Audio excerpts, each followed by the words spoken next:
ভাইজি ডাক দে বলতেছে, শামউন 40টা বছর ধরে তুমি আগুনকে সেজদা দিয়েছো, আমি আগুনের মালিক আল্লাহকে সেজদা দিয়েছি।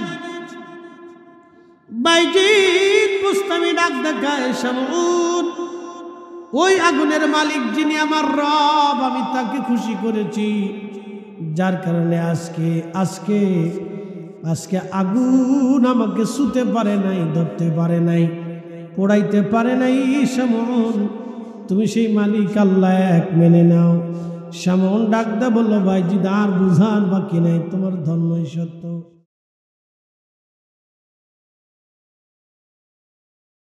সেই মঙ্গলবাসী মনোযোগ দিবেন, পৃথিবীতে আরেকজন আল্লাহর ওলি, এই উম্মতের আরেকজন ইব্রাহিম,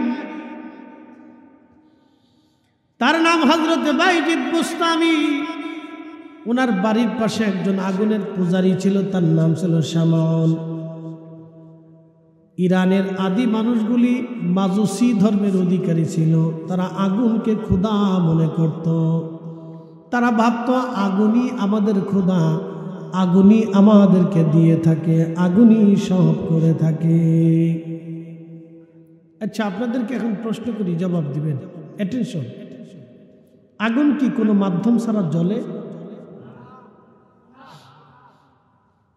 এখন আপনি কাগজে ঘষলে কি আগুন জ্বলবে? এই কাঠে ঘষলে আগুন জ্বলবে? এই আমার এই কাপড়ে যদি হাত দিয়ে ঘষেন আগুন জ্বলবে? আগুন জ্বলানোর জন্য একটা উপাদান লাগে, সেই উপাদান দিয়ে আগুন জ্বালাইতে হয় এবং সেটাকে জ্বালিয়ে রাখার জন্য জ্বালানি লাগে। সেই জ্বালানি ছাড়া আগুন কখনো জ্বলে থাকতে পারে? তাহলে আগুন কি নিজের ইচ্ছার উপরে জ্বলতে পারে?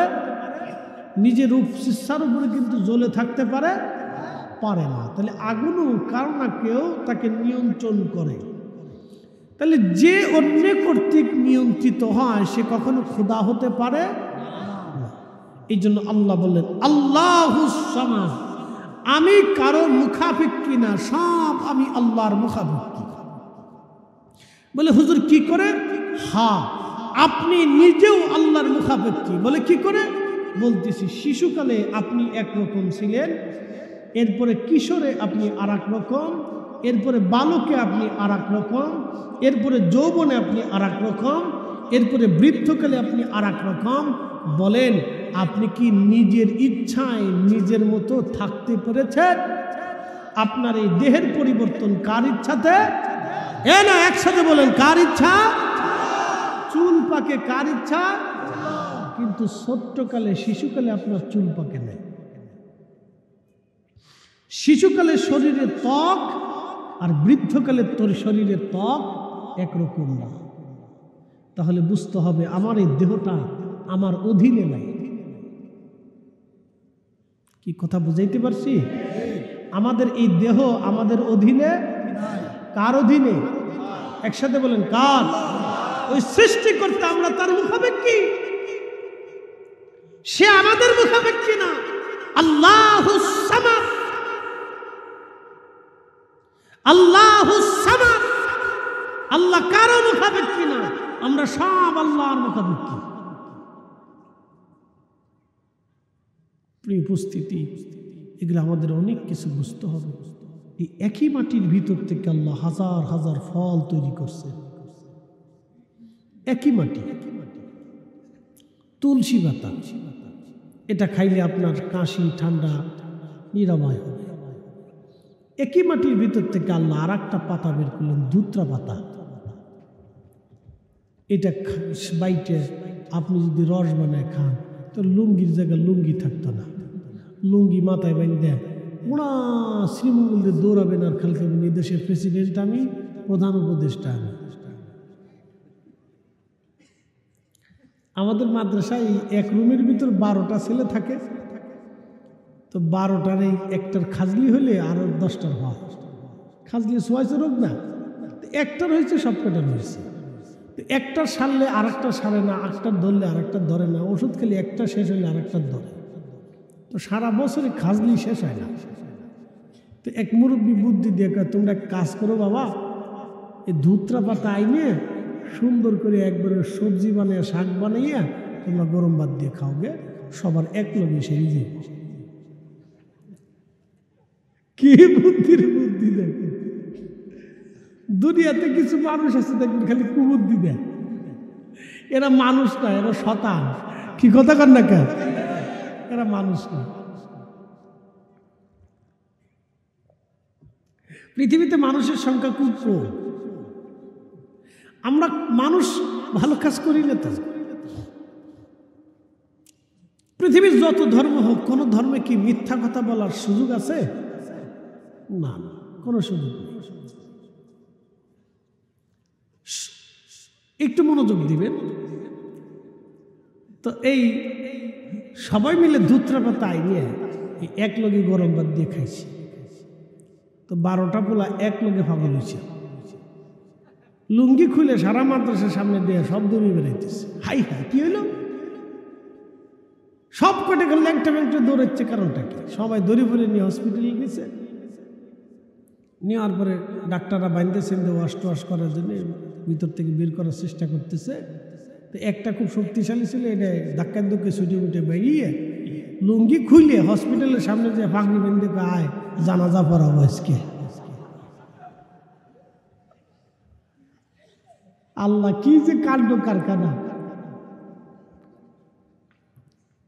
একই মাটির ভিতর থেকে আপনি পাতা, আপনি একটু দেখেন। আল্লাহ, একসাথে বলেন তো আল্লাহ আকবার। দুধরা পাতা, হ্যাঁ, এটা খাইলে কিন্তু উপকার আছে। খাইলে কি আছে? উপকার আছে। খাইলে কিন্তু উপকার আছে, কিন্তু এটা প্রসেস অনুযায়ী খেতে হবে। ডাক্তারি সূত্রের নিয়ম তান্ত্রিক অনুযায়ী খেতে হবে, নিয়মের বাইরে গেলে হবে না। আপনি একটু লক্ষ্য করেন, প্রত্যেকটা চিকিৎসা শাস্ত্রের এক একটা নিয়ম আছে। ওই রুলস অনুযায়ী আপনাকে খাইতে হবে। রুলসের বাহিরে গেলে আপনি বিপদে পড়বেন। আপনার এখন পেট খারাপ হয়েছে, যদি জ্বরের ওষুধ নাফা দিয়ে দেয়, কাজ হবে নি। আপনার হয়েছে জ্বর, এখন যদি আপনার 2টা ফিলমেট, একটা ফ্লাজিল আর এর সাথে যদি ইমোটিল দিয়ে আপনার দিয়ে ডাক্তার কাছে আপনি খানকে 3 বেলা করে, তা কি হবে কোন? তো সব শেষ। 7 দিন পর্যন্ত বাথরুমই হবে না। পড়বেন আর এক বিপদে। জ্বরও শেষ হলো না, বাথরুম হইল না। কি বিপদের বিপদ করতো। প্রত্যেক চিকিৎসা শাস্ত্রের রুলস আছে।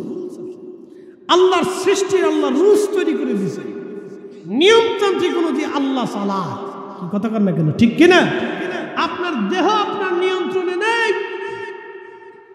এই যে মাটি দেখতেছেন, এই মাটিও আপনার নিয়ন্ত্রণে।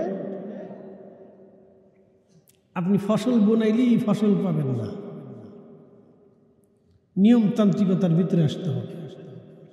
আষাঢ় মাসে যদি আপনি জমিনে ধান লাগান, পাওয়ার আশা করা যায়? কি কথা কর না কেন, সুযোগ আছে? না না, এই সময় ধান লাগাইতে। বন্যাক্রান্ত এলাকায় যে অঞ্চলের কোনো ঘন ঘন পানি আসে, এখানে কাঁঠাল গাছ লাগাইলে কাঁঠাল গাছ বাঁচবে না, কারণ এটা পানিতে বাঁচে না, মরে যায়। প্রত্যেকটা সৃষ্টিকে আল্লাহ সুনিয়ন্ত্রিত ভাবে পরিচালিত করে। একসাথে বলবেন আল্লাহু আকবার। এই জন্য আল্লাহর সিদ্ধান্তের বাহিরে আপনি 1 কাপ চাও বেশি খাইতে পারবেন না, একটা দানা ভাতও বেশি খাইতে পারবেন না। কথা ঠিক না বেঠে? প্রিয় উপস্থিতি, মনোযোগ দিবেন। হাজরাতে বাইজিদ বুস্তামি রাহমাতুল্লাহ আলাইহি সামন মৃত্যু মুখে পতিত, বয়স হয়ে গেছে, মারা যাবে। শামনের কাছে বাইজিদ বুস্তামি রাহমাতুল্লাহ আলাইহি যে বলেন, শামন, 40টা বছর ধরে তুমি আগুনের সামনে মাথা নত করেছ, 40 বছর তুমি আগুনের পূজা অর্চনা করেছ। আমি বাইজিদ তোমাকে এক আল্লাহর দাওয়াত দিলাম। বাইজিদ বুস্তামি যখন এক আল্লাহর দাওয়াত দিলেন, তখন শামন ডাক দে বলল, বাইজিদ তুমি এক আল্লাহর দাওয়াত দাও বুঝলাম, কিন্তু তোমার আল্লাহ সত্য, তার প্রমাণ কি বলো? বাইজিদ বুস্তামি রাহমাতুল্লাহ আলাইহি বললেন যে আমার আল্লাহ এক, তার প্রমাণ কি, প্রমাণ লাগবে বলো। বলে বাইজিদ তুমি প্রমাণ দাও। বাইজিদ বুস্তামি রাহমাতুল্লাহি আলাইহি বললেন, শামউন তাহলে কি প্রমাণ চাও বলো? বলে তুমি প্রমাণ দাও। আল্লাহর ওলি বাইজিদ বুস্তামি রাহমাতুল্লাহি আলাইহি বলেন, শামউন রে, 40 বছর ধরে তুমি আগুনের পূজা করেছ, আমি একটা দিনের জন্য আগুনের সামনে সেজদা দেই নাই। শামউন তুমি আগুনের মধ্যে হাত দাও, আমি আগুনের মধ্যে হাত দেব। যার হাত আগুনে পুড়াইবে বুঝবো তার ধর্ম মিথ্যা, যার হাত আগুনে পোড়াবে না বুঝবো তার ধর্ম সত্য। একবার জোরে বলা যাবে কি আল্লাহু আকবার। তেলের গাড়ি তেলে চলি, হাওয়ার গাড়ি হাওয়ায় উড়ে, বিনা তেলে চালাই গাড়ি নবী সুলাইমান। আমরা সেই মুসলমান। আল্লাহর ওলি বাইজিদ বুস্তামি আগুনের মধ্যে হাত বিসমিল্লাহ বলে ঢুকাই দিলেন। একসাথে বলবেন আল্লাহু আকবার। আগুন জ্বলে, বাইজিদ জ্বলে না। কি জ্বলে? জোরে বলেন। আগুনের ধর্ম কি? আগুনের বিধান কি? জ্বালিয়ে পুড়িয়ে নিঃশেষ করে দেওয়া। আগুন জ্বলে, বাইজিদ জ্বলে। একসাথে বলবেন আল্লাহু আকবার। দীর্ঘ সময় আগুনের মধ্যে হাত রাখলেন, আগুনে হাত পুড়ে গেল। বাইজিদ বুস্তামি হাত সরিয়ে নিয়ে এসে বললেন, শামউন তুমি হাত দাও। শামউন বলতেছে 40 কেন?